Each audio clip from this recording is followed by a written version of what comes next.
السلام عليكم ورحمة الله وبركاته. أهلا بكم متابعي قناتي وفي حلقة جديدة من حلقات ممثلين زمان ونجومنا الخالدين. هنتكلم النهاردة عن الفنان عبد الله فرغلي. الراحل عبد الله فرغلي خريج كلية الآداب، وبدأ مشواره الفني مع فرقة الفنانين المتحدين. قدم مسرحيات شهيرة منها حواء الساعة 12 وسيداتي الجميلة مع فؤاد المهندس ومسرحية مدرسة المشاغبين. وفي التلفزيون قدم عبد الله فرغلي مسلسلات ناجحة منها أبناء الأعزاء شكرا وحدائق الشيطان. الفنان الراحل عبد الله فرغلي ألف أكثر من 14 عمل فني، منهم في عام 1967 ألف مسرحية ذات البيجامة الحمراء، وفي 1974 مسرحية جوازة بمليون جنيه، وفي 1985 مسرحية سكر زيادة. له أكثر من 200 عمل فني شارك فيهم بالتمثيل، نذكر منهم في 1968 فيلم أرض النفاق ومسرحية حواء الساعة 12، وفي 1969 فيلم العتبة جزاز ومسرحية سيدتي الجميلة ومسرحية هلو شلبي، وفي 1970 فيلم سفاح النساء وفيلم عريس بنت الوزير، وفي 1971 شارك في مسرحية مدرسة المشاغبين، كان بيعمل دور علام الملواني بعد اعتذار حسن مصطفى،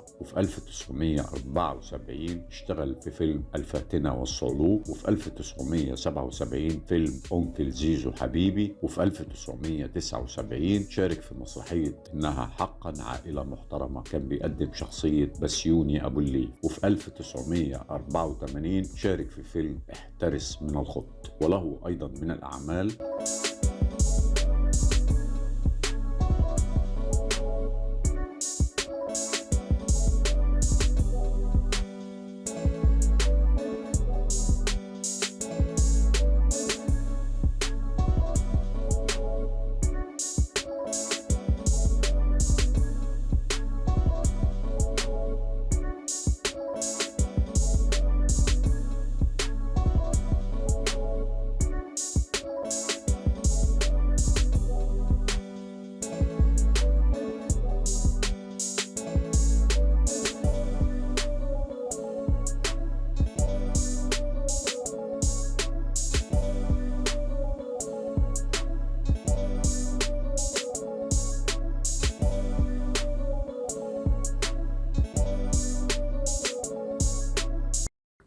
الفنان الراحل عبد الله فرغلي اسمه الحقيقي عبد الله علي عبد الله فرغلي.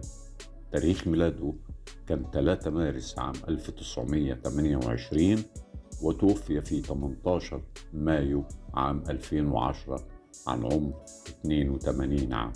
عبد الله فرغلي وممثلين زمان ونجومنا الخالدين. أشكركم والسلام عليكم ورحمة الله وبركاته.